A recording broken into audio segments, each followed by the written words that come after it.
सुस्थ शरीर जेतिकी पोषक तत्वर आवश्यक रही थाए ताहा मध्यरु प्रोटीन हेउछि गोटिए। प्रोटीन केवल आम मांसपेशी को मजबूत बनाई न थाए, शरीर को शक्ति मध्य प्रदान करि थाए।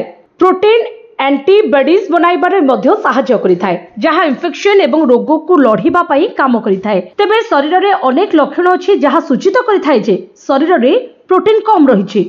तेबे आजिर वीडियो रे मु आपनको कहिबी प्रोटीन रो अभाव हेले शरीर रे केउ सब लक्षण देखा देइ थाए। जदि आपणक शरीर में प्रोटीन रो अभाव रही थाए तेबे आपनको अधिक भोक लागिबो, दरकारठू अधिक भोक लागि थाए। मांसपेशी एवं हाड़े हठात जंत्रणा आरंभ हो जाय थाए। देह रे रक्तहीनता देखा जाय थाए। शरीर रे शक्ति कमी जाय थाए। गोड़ एवं हाथ हठात फुली जाय थाए। जदि गोड़ एवं हाथ हठात फुली जाउछि आपण जानिबे जे आपणकर प्रोटीन अभाव रहिछि। से भली किछि कम काम करिबा परे किंबा किछि समय चलिबा परे शरीर दुर्बल एवं हालिया लागिबा, केश गुड़िक पतला हेबा एवं उपुड़ी जिबा हेउछि प्रोटीन अभाव रो लक्षण।